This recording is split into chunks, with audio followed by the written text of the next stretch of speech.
Once you do this to a narcissist, they will see that they can't control you and will give up. We're back with another show about the things narcissists fear. That person is a narcissist. Watch this movie to stop them for good.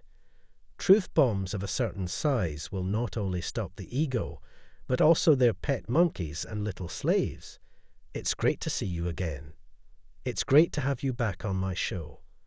You're in for a big treat if this is your first time on my show. Feel free to introduce yourself and tell us a little about yourself in the space below. To make sure you never miss a new movie, subscribe to our channel and click the bell. Thanks a lot. Let's talk about how to never let a narcissist down again. But what I'm about to say might not always work for everyone. Always having a lot of tools in your toolbox is a good rule of thumb. How you say something is just as important as what you say. The way you act could make a big difference when you talk to a narcissist. It's the only thing that's real.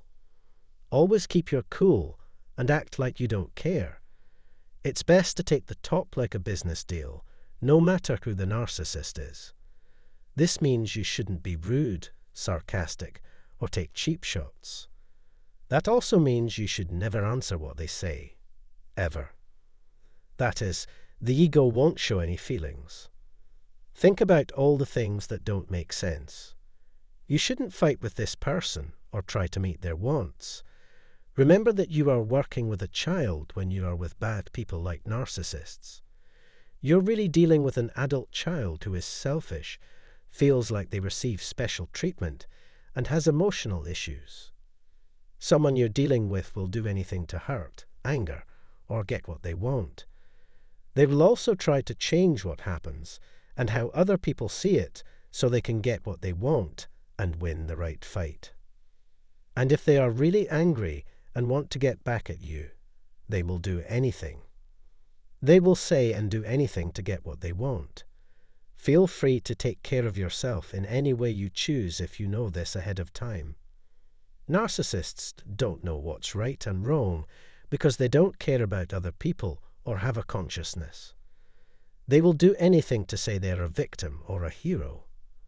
They never get even a little blamed for the bad things that happen because of how they think and act, which is sad. People like these will change the past and make up stories to fit their strange ideas. They tell lies, trick people, and make things hard to understand while leaving out important truths. They won't be touched by how much you care even if you go up to them with all your love and a big heart.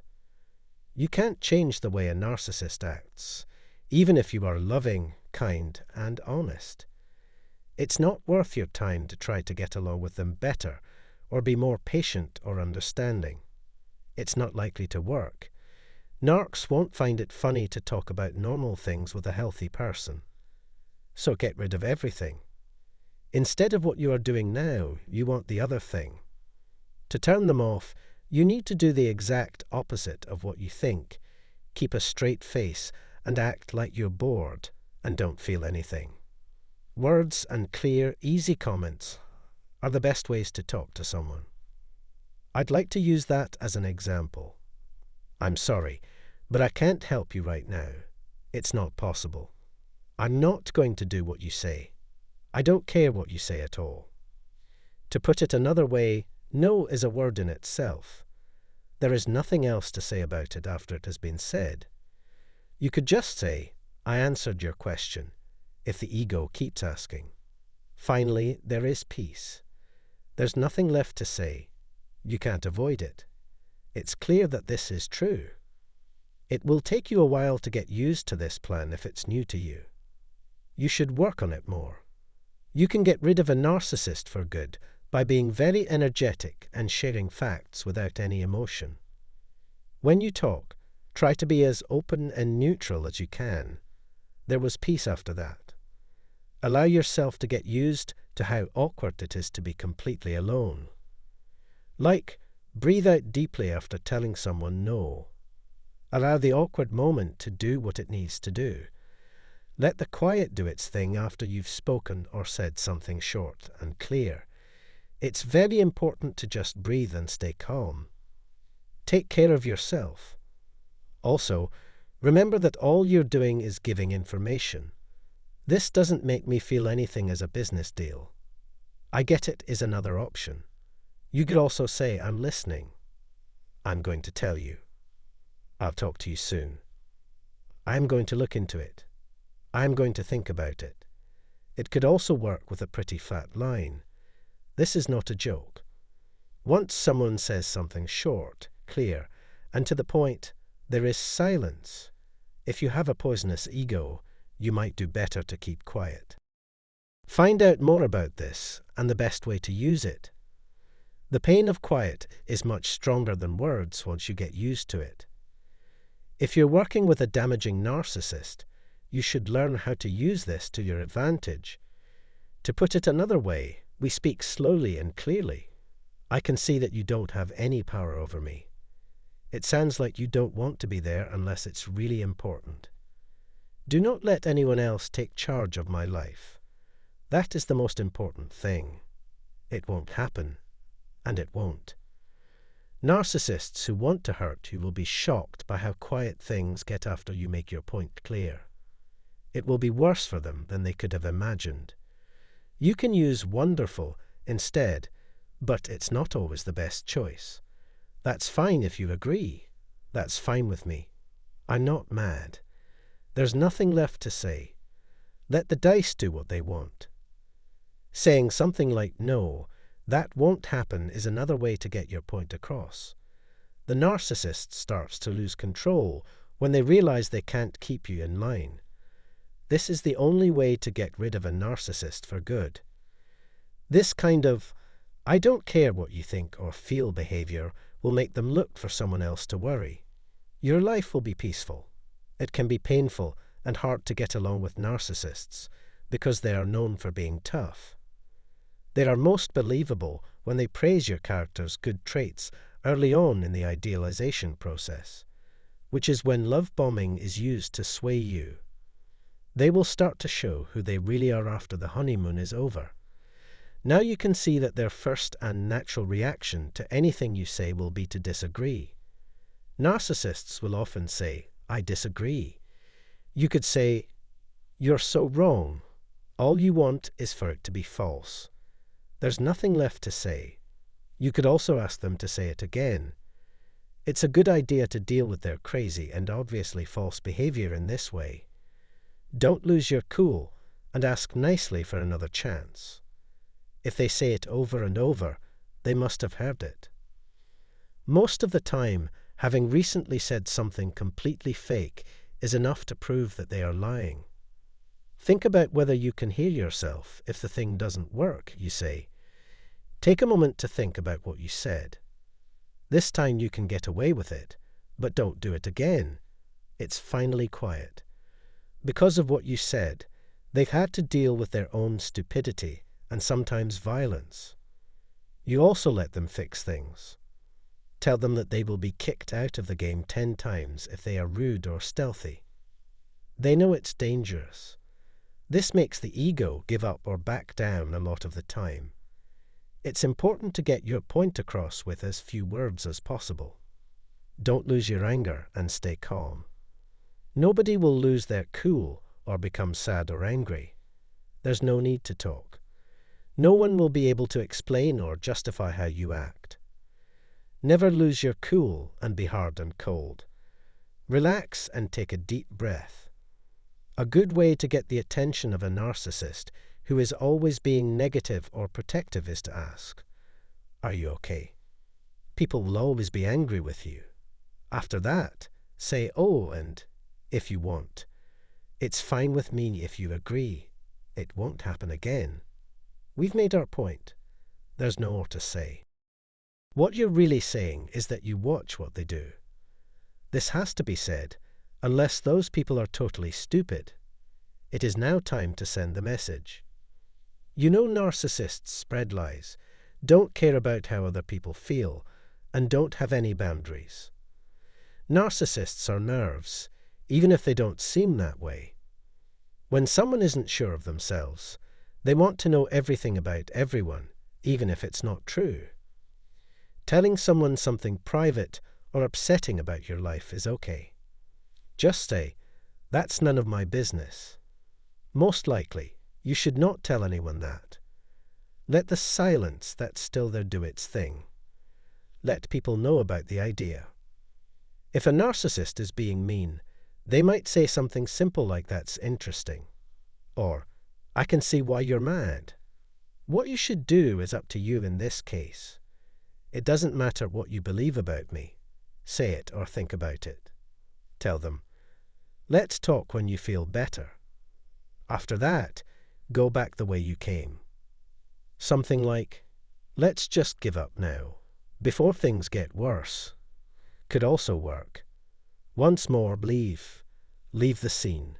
That's it. The conversation is over now. Boom! It's easy to use. There are many nice things that narcissists' friends and family say, but here are some ideas for what to say. As well liked as flying monkeys with small followers, weak leaders, and scared followers. Someone with a selfish attitude is the one I'm talking about if they have ever hurt you. Give them praise when they say they care about you or are kind to you by saying they do. What I do for my own safety and well-being has nothing to do with you. Thank you very much, no matter what. It's finally quiet. There's nothing left to say. I already told you, "I don't want to talk about this with you," is another thing you could say. It would mean a lot to me if you respected my privacy. Passive and "I'm at a loss for words" are two other options. This talk can't be about that subject. You can't avoid it. No matter what you say, it's important to say it with respect and honor, and in a dry, businesslike, cold, straightforward, clear, and brief way. Nasty people quickly figure out what they can and can't do when they talk to you. When things aren't as important, you should use the same strategies. That means you can talk with confidence, even when a lot is at stake. That should be enough to help. In the space below, tell us what you think and what you've done. You can click the bell icon below the video and subscribe to our channel to see more videos. Thanks for giving this some thought. Escaping the clutches of a narcissist or terminating the relationship isn't a straightforward endeavor. Their demeanor undergoes a sudden metamorphosis. They cloak themselves in a facade or morph into someone entirely different. It's a meticulous performance aimed at showcasing their ostensibly benevolent nature. They might even express readiness to engage in therapy and vow to metamorphose into a superior version of themselves. This scenario is not confined to just any sociopathic individual. It could manifest in various relationships, be it with a parent, friend, or romantic partner. The lengths they'll go to retain your proximity are boundless, especially if they sense your impending departure and realize you're their primary source of validation. This may entail momentarily relinquishing their penchant for dominance and manipulation. Their objective is to maintain a grip on you until they're convinced they'd regained complete control. Until that juncture, they'll subject you to further abuse, perpetuating the vicious cycle. Thank you for tuning in to this presentation. We'll delve into instances where a narcissist appears most affectionate and how to navigate such situations. Additionally, I'll discuss the requisite mindset for handling such circumstances. If this topic resonates with you, I urge you to join our community if you haven't already, as it serves as a platform for disseminating information about narcissistic abuse. Narcissistic relationships typically unfold in three distinct phases: idealization, devaluation, and discard, also known as love bombing, devaluation, and discard. During the love bombing phase, several significant events transpire. Initially, the narcissist fabricates an enticing facade to allure you, gradually transitioning into a phase of devaluation where they withdraw the attention once lavished upon you. This shift in behavior results in a palpable change in treatment as they begin to ignore you and alter their demeanor in your presence. Eventually, the cycle culminates in the discard phase, which can manifest in various ways. While delving into the intricacies of each stage is beyond the scope of this discussion, it's imperative to comprehend how this cycle of idealization and devaluation impacts one's psyche. Furthermore, I'll provide strategies to navigate this recurring pattern should you find yourself ensnared within it. It's peculiar, yet the narcissist relies on you far more than you rely on them. They exhibit parasitic tendencies, lacking genuine connections or emotional depth. Emotionally aloof, they resemble a hollow vessel devoid of sentiment or soul, a stark contrast to the vitality they feign. Their interaction with the world mirrors that of a zombie. I trust this analogy resonates with you. They thrive on your emotions to sustain their existence, feeding off them to feel alive. Should you strip away the source of these emotions, they'll wither away. Narcissists, on the other hand, find it very hard to let go of you, especially if you are their main source of support, and they depend on you many times. For them, you're an extension of themselves, and you're how they live their lives. You are a representation of what they want to be, but can't do on their own. Because of this, your presence is very important to them. To put it simply, when you decide to leave, and they understand how serious your choice is, when you start to pull away, they start to change into the person you always wanted them to be.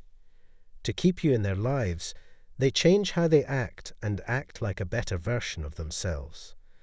They make big claims and might even go to therapy. In some cases, this act can go on for years instead of months. During therapy, they may not seem to be making much progress. They could shift the attention to you or use the therapist to control the situation, especially if the therapist isn't used to spotting these kinds of tricks.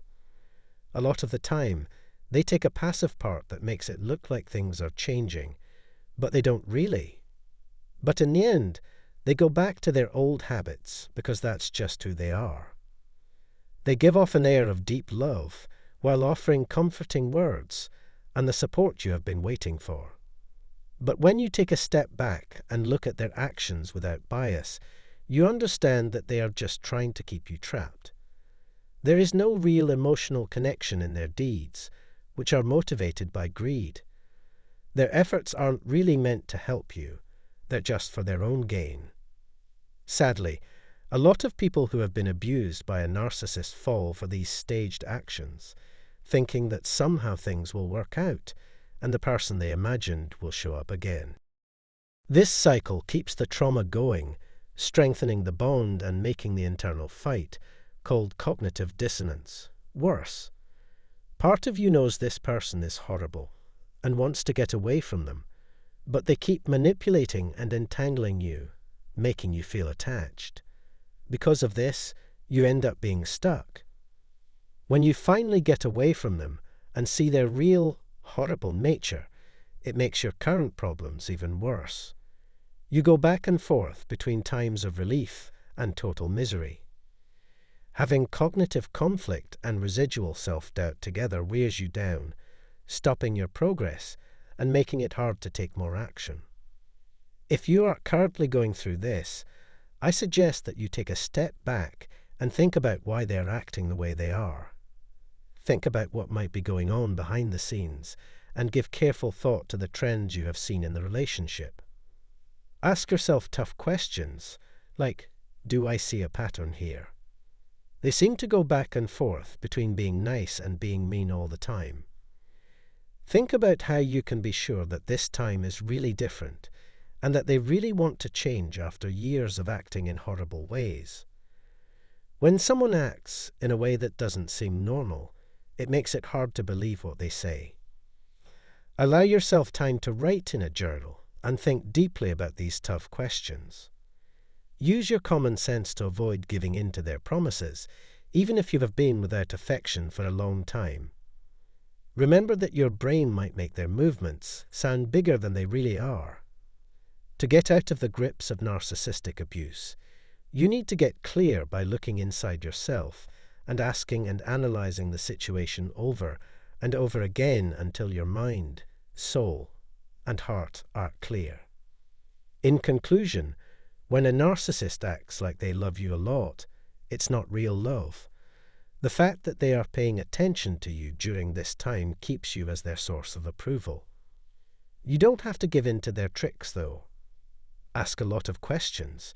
Get help from a friend or therapist you trust who understands your situation, and make choices based on what you find. That's the end of today's show. I hope it was helpful and interesting for you. If you have, please think about giving it to other people who might find it useful. Until our next show, let the mending process begin and continue. Welcome, everyone. Today, we'll be delving into the remarkable traits of empaths, focusing on their innate qualities of compassion, kindness, patience, understanding, and selflessness. However, despite these admirable traits, empaths often struggle to assert boundaries, leaving them vulnerable to exploitation. Even individuals with immense patience have limits that can lead to their breaking point. In this video, we'll explore 10 remarkable transformations that occur when empaths finally assert their boundaries. Get ready for an enlightening journey, and don't forget to show your support by liking and subscribing for more captivating content. Let's dive in. Firstly, let's discuss the quest for authentic communication. Empaths are renowned for their gentle and considerate choice of words. Their uplifting, hopeful, peaceful, egalitarian, just, and loving language has the power to uplift others. They recognize the profound impact of words on everyday relationships and understand the potency of effective public speaking. However, there comes a point where the impact of their words becomes stagnant, hindering empaths' progress. Waiting becomes tiresome, and the meticulously selected words begin to lose their luster. During moments of anger or frustration, empaths may forego careful consideration and instead express themselves directly and firmly. Moving on to number 2, liberating yourself from the emotions of others. In the presence of others, empaths absorb their emotions, often neglecting their own feelings in the process. However, there comes a point where empaths prioritize their own emotional well-being over others. After tirelessly dedicating themselves to improving the lives of others, empaths redirect their focus towards their own mental health. This shift occurs when the individuals they've been supporting exhibit toxic, abusive, or anxiety-inducing behaviors. It's crucial to acknowledge that empaths don't lose interest in others. Rather, they become acutely attuned to their own emotions, which may be challenging for some to comprehend. Empaths recognize that prioritizing their mental health is the most effective approach to addressing their own struggles, even if it means being less attuned to the feelings of others. Next, let's discuss the unsettling silence. Empaths excel at lending a compassionate ear and offering support to those in need. They often become the go-to confidants for friends and acquaintances seeking solace. However, constantly shouldering the burdens of others' problems can take its toll. At times, empaths reach a breaking point where they no longer have the capacity to listen and must prioritize expressing their own feelings. Empaths experience hardships just like everyone else and require an outlet to articulate their emotions. Consequently, individuals, particularly narcissists, may be taken aback when empaths, who were once dependable listeners, abruptly refrain from offering their empathetic ear. The rise of acerbic mockery is the fourth thing. As their very nature, empaths radiate kindness, caring, and love. Having to deal with constant mistreatment from their abusers, on the other hand, can slowly turn their behavior into one that is angry and sarcastic. To fight back against the inflated sense of self-importance that their abusers give them, empaths may use sarcasm to poke holes in their minds.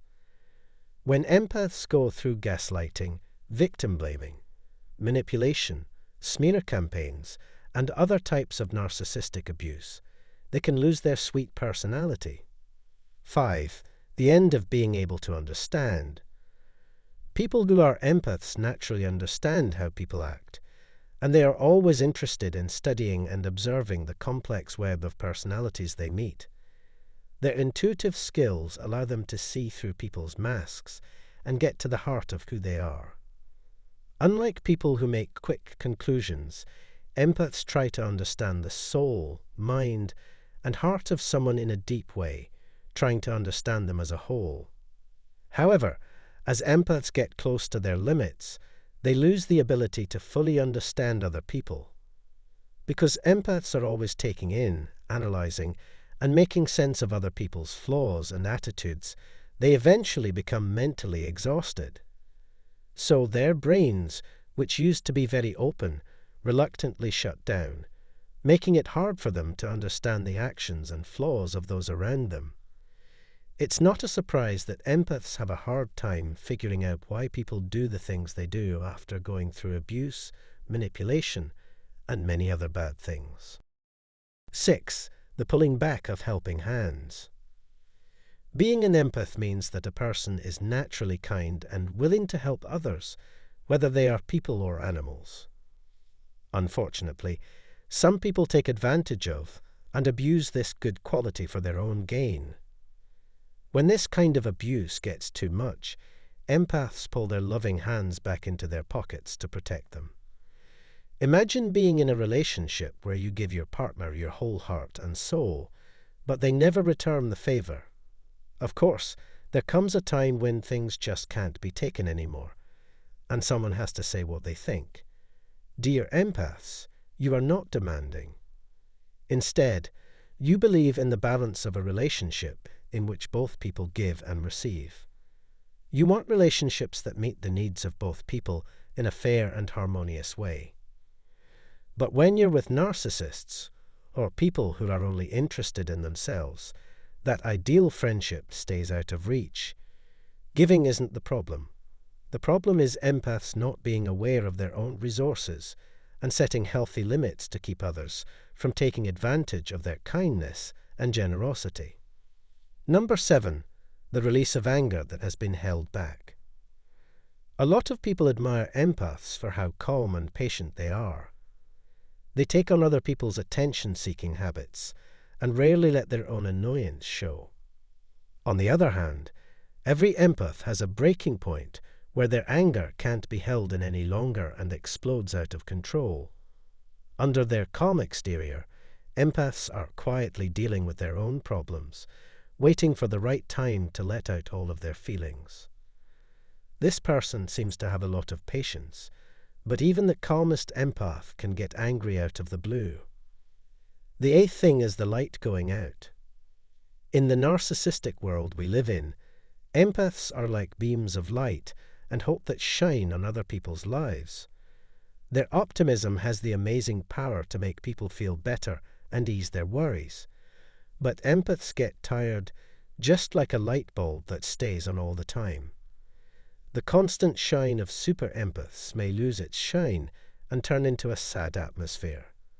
That's when empaths' emotional fatigue sets in, and they can't shine their light on those who need it because they are too busy dealing with their own sadness. The 9th one, the going away of sensitivities.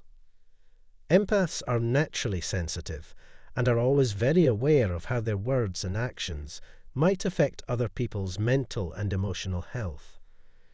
They move through the world with awareness, thinking carefully about how each action will affect others. But after a while, empaths' sensitivity levels start to slowly go down. Imagine always trying not to offend other people, but being easily offended yourself. When this happens, anger could boil over in a matter of seconds. Because empaths are always feeling and being affected by other people's emotions, they don't always pay attention to their own. So, In order to protect their health, empaths may actively hide how sensitive they are, numbing themselves emotionally on purpose.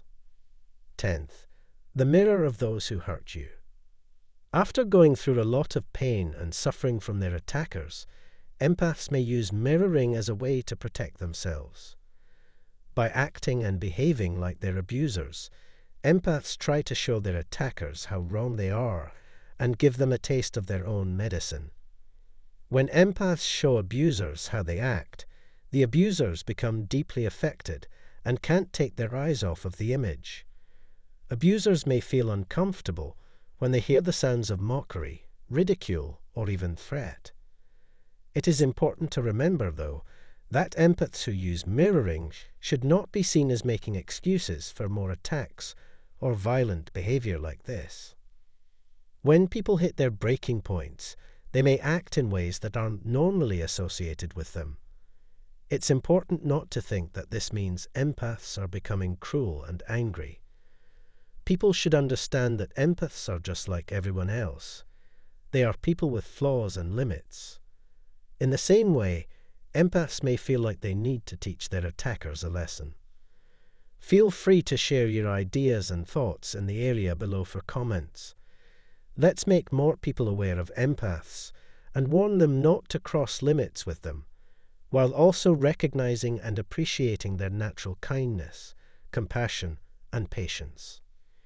If you think you might be an empath or have personal stories to share, please do so.